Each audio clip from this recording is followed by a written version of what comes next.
Hey, Bulldog fans, time now to jump into our weekly catch-up with the head coach of the football team, Coach Joe Woodley. And a coach coming off a 41-0 win in the PFL opener against Valparaiso, and then back in PFL play on Saturday at San Diego. We'll look back, then look forward.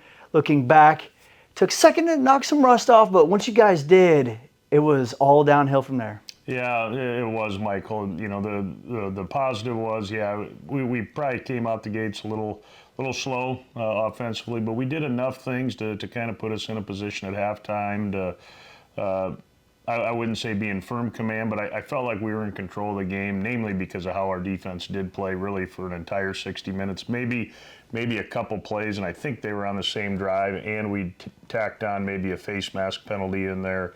And that was really about the only drive where we had to, somewhat hold our breath on defense, because my goodness, were they active all day long, and really we didn't even have to bring a bunch of, pressure. We didn't have to blitz. It was just our front four, our defensive line, really causing some havoc on them in their passing game, and they never really got their running game established. So it was kind of, we were able to tee off because they knew they couldn't do it, and I just think that led to a lot of other big things. So when you're getting all those minus yardage plays, you're putting your offense in good position with field position. And I think we had 13 or 14 tackles for loss for like 60, negative 66 yards.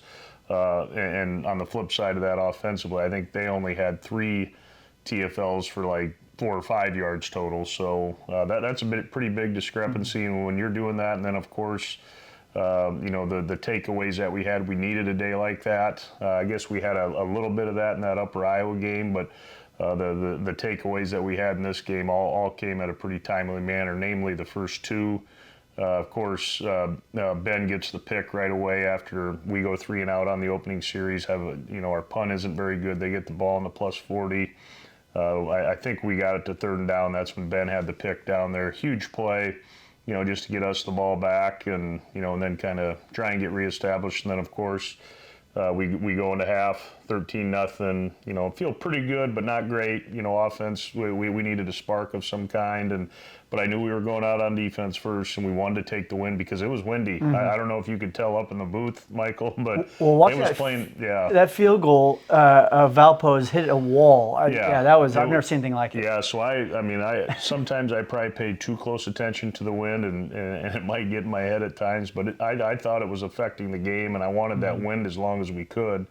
And we took full advantage of it in the 3rd quarter because we kicked off, we get a touchback, and then of course we make a huge play again. We get another sack, pops up in the air, and Big Jacob trots into the end zone. Every lineman's dream to score a touchdown. So that kind of got the ball rolling, got us to 20-0, and then it was just boom, boom, boom after that. And Brett Logan came in, did a lot of really good things at quarterback, moving the ball for us, and as well as a number of guys did. But that just helped us kind of get our running game going in the second half, and I think that just opened up some other things. So yeah, definitely a lot of good things, and certainly a lot to improve upon. And of course, hell of a crowd and great atmosphere and it was warm, but hell of an atmosphere for college football in Des Moines, Iowa. I know that, and I know our guys certainly appreciate it. It was a lot of fun to be a part of. Yeah, a lot of alumni in town to be a part of that.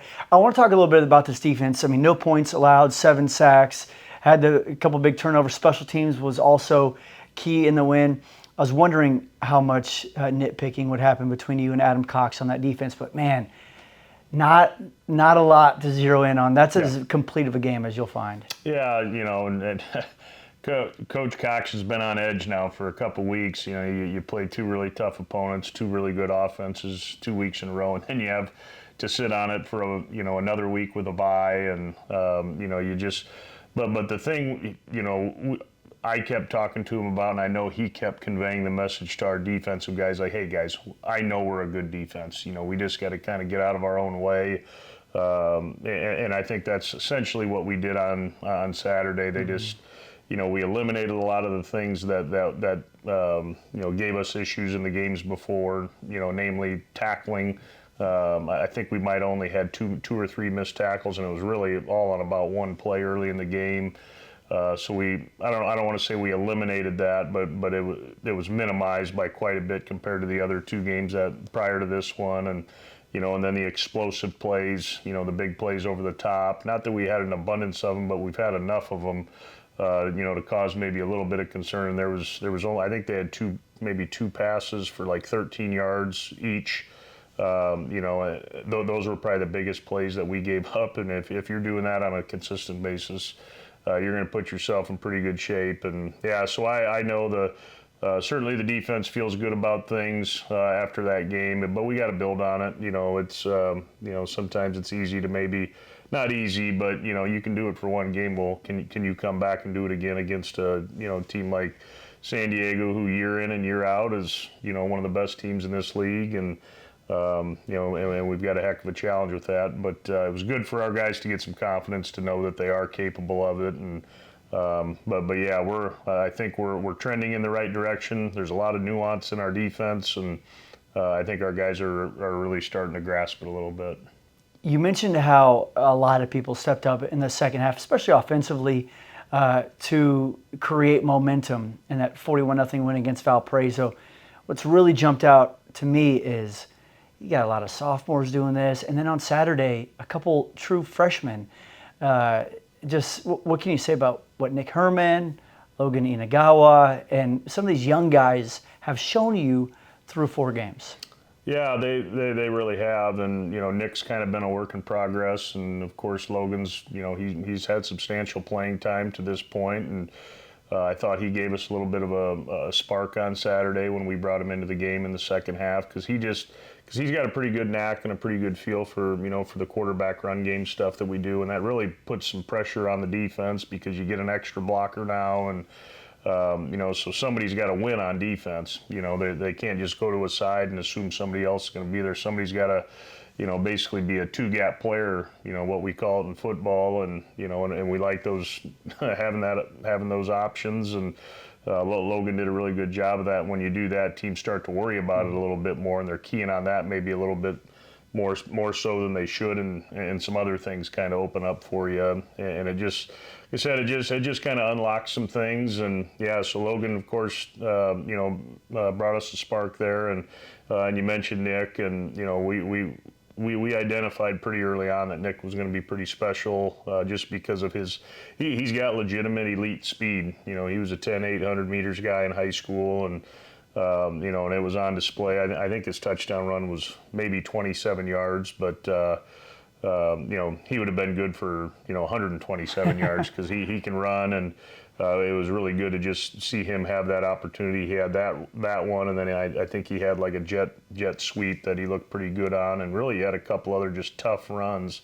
He's a tough kid too. But yeah, those are two of the younger guys, and and there's some guys that are maybe redshirt freshmen, or guys that are only been around a couple years, or true sophomores that are out there making a lot of the plays, and and then of course you got your usual suspects with the older guys, and a lot of them stepped up, in a lot of moments, and yeah, it was all around good. But yeah, it's nice to know the future's bright with some of these young guys, and yeah, hopefully they continue to kind of improve upon that. Continuing in PFL play, making a trip out west to San Diego. What do you make of what has happened through a couple games in the Pioneer Football League? Yeah, it's I've told a handful of folks that I've talked to about it. I'm like, I kind of liken it to the NFL. It's like any given day. I just think there's such parity, somewhat in this league, or from year to year it just changes, because to my knowledge, I think Marist was towards the bottom of the league a year ago, and here they are making a move, beating one of the best teams in the in this conference. I think I saw a statistic at one time not terribly long ago, like San Diego was like 48-4 over the course of whatever years. I'm like, that's really hard to do, and I'm just I try to focus on only our next opponent, and but it's hard not to pay attention to what's going on. And of course, the Presbyterian story is pretty well documented at this point. I mean, they're really turning some heads, and So yeah, you just know you've got to be ready, and I think what makes this league so unique, and I haven't really gotten a great taste of it yet, just because the first PFL game I coached in was a home game. Now I'm traveling out to California. I've never, other than playing in a national championship or something like that, those are the only times I ever got on planes and coaching before this. So. The good news is I flew out of the same hangar out, or whatever they call it out here at Des Moines. Okay. The times we did do that, we flew out of there, and I imagine this. So there's going to be familiarity there, but going to a new place for me, my staff, that'll all be new, and of course the players have done it before, so that's good too. But anyways, yeah, it just makes it unique, and but it's also one of the things that excited me about this opportunity was to really play truly coast to coast, and get a feel for all regions of the country, and and I know San Diego they're probably not off to the start that they had hoped for. They have played, oh my gosh, one hell of a schedule to this point. I mean, they were out in Marist. They were out in New York last week. They were out at Princeton a few weeks ago. I mean, that's crazy travel. And then you couple in, they've played Montana State on the road, who's a really good team, Southern Utah, who was nationally ranked when they played them, and then St. Thomas, who's always a really good football team. So they've had a tough schedule, and I got to believe they're going to be excited to be back at home again and off that East Coast trip. It'll probably be nice for them, and I'm sure they're getting psyched up for this one. And Drake's had their number the past couple of years, so. Again, there's nowhere to hide. We're going to get, you should, and that's the way this league I think is. You're going to get everybody's best shot each week, and we're certainly going to do that ourselves. We're going to go out there and give it everything we got. That is the head coach, Joe Woodley, little one-on-one. Thanks for joining us.